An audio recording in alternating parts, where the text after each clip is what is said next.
শপথ করছি যে আমরা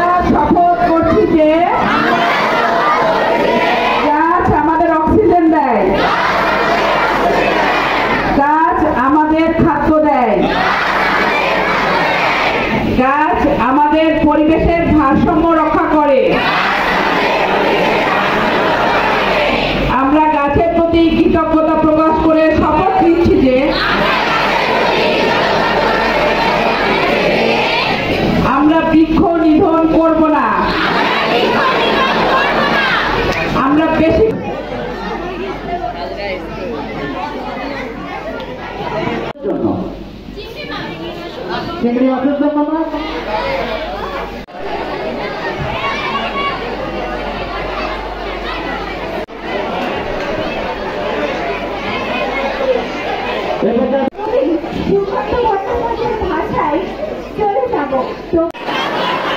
আমরা বেশি করে গাছ লাগাবো। গাছ আমাদের অক্সিজেন দেয়।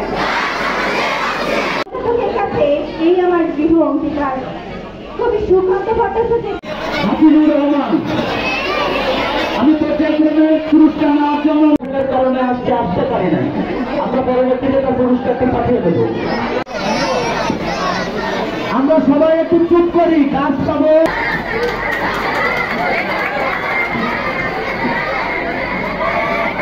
নারেশন 13 লাইলা পারভিন সেজুতি এমপি মাও। হ্যাঁ হ্যাঁ, সবার হাতে দাও।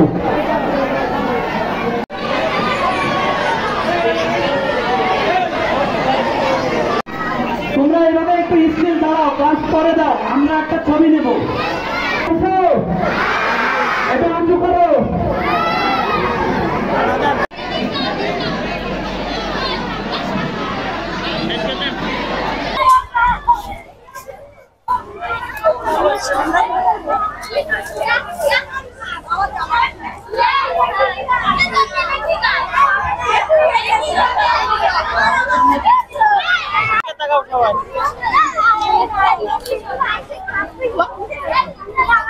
এবং আগামীতে ওদের যে ধরনের সহযোগিতা লাগে আমি বলেছি যে আয়োজন তোমরা করো, যেহেতু শিশুদের নিয়ে আয়োজন এবং কিশোরীদের নিয়ে আয়োজন, আজকের বাংলাদেশকে এগিয়ে নিয়ে যেতে গেলে জননেত্রী যে শেখ হাসিনার যে আয়োজন, যে ইচ্ছা, যে স্মার্ট বাংলাদেশের যে লক্ষ্য, এই লক্ষ্যকে এগিয়ে নিয়ে যেতে গেলে স্মার্ট সন্তান তৈরি করতে গেলে আমরা বন্ধু কিন্তু সেই লক্ষ্যকেই হাতে নিয়েছে।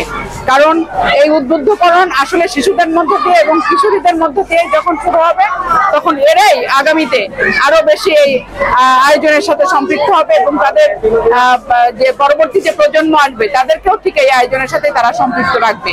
সে কারণে আমরা বন্ধুরা আজকের আয়োজনকে অনেক ধন্যবাদ জানাই, তারা এমন চমৎকার একটি আয়োজন করার জন্য। আমরা বন্ধু সংগঠন 2015 সাল থেকে সাতক্ষীরা জেলার তরুণদের মাঝে মুক্তিযুদ্ধ চেতনা ছড়িয়ে দিতে কাজ করে যাচ্ছে, পাশাপাশি শিশুদের শিক্ষা স্বাস্থ্য সুরক্ষায় কাজ করে যাচ্ছে, পাশাপাশি জলবায়ু পরিবর্তনের প্রভাব মোকাবেলায় তরুণদেরকে যে উদ্বুদ্ধ করতে হবে সেই মেসেজ দিতে আজকের এই বৃক্ষবন্ধু সমাবেশের আয়োজন করা হয়েছে।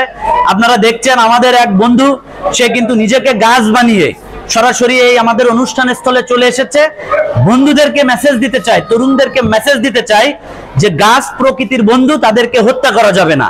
আমরা আশা করছি তরুণদেরকে ঐক্যবদ্ধ করে আমাদের এই যে লক্ষ্য উদ্দেশ্য আমরা বাস্তবায়ন করতে পারবো।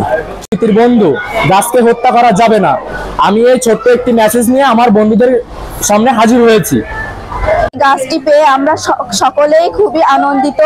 এই গাছ আমরা বাসায় নিয়ে যে রোপণ করব এবং এই গাছের পরিচর্যা করব এবং সবাইকে সতর্ক করব যে সবাই যেন এই গাছ মানে বিভিন্ন ধরনের গাছ লাগিয়ে তাদের পরিবেশকে বাঁচায় এবং গাছ যেন নিধন না করে সে বিষয়ে সতর্ক করব এবং সবাইকে বলবো যে একটি করে হলেও তারা যেন মানে বাড়ির আশেপাশে বা পরিবেশে গাছ লাগায়। এখানে উপস্থিত হতে পারে আমি খুবই আনন্দিত। আমরা বন্ধু ফাউন্ডেশনের এই গাছ বিতরণের এমন একটি উদ্যোগ খুবই রোমাঞ্চকর। এখানে উপস্থিত ছিলেন আমাদের একজন মহিলা এমপি তালা উপজেলার। তাছাড়াও এখানে কুইজ প্রতিযোগিতা হয়েছে, গান হয়েছে, কবিতা হয়েছে। আমি এই অনুষ্ঠানে অংশগ্রহণ করতে পেরে খুবই আনন্দিত। এছাড়াও গাছ দেওয়ার যে পরিকল্পনা, এটা খুবই রোমাঞ্চকর। আমি চাই যে এই গাছটা আমি বাসায় যেয়ে রোপণ করব এবং তার দেখাশোনা করব যাতে সে বড় হয়ে আমাদের অক্সিজেন দেয়। ধন্যবাদ। আমাদের মাঝে তারা বিভিন্ন ধরনের গাছ বিতরণ করেছেন, যেমন ঔষধি গাছ, ফল গাছ। এগুলো যদি আমরা আমাদের বাড়ির আশেপাশে লাগাই তাহলে আমাদের এই যে তীব্র তাপদাহ এটা থেকে নিজেদের রক্ষা করতে পারবো। এই অনুষ্ঠানে আসতে পেরে আমার খুবই আনন্দিত লাগতেছে।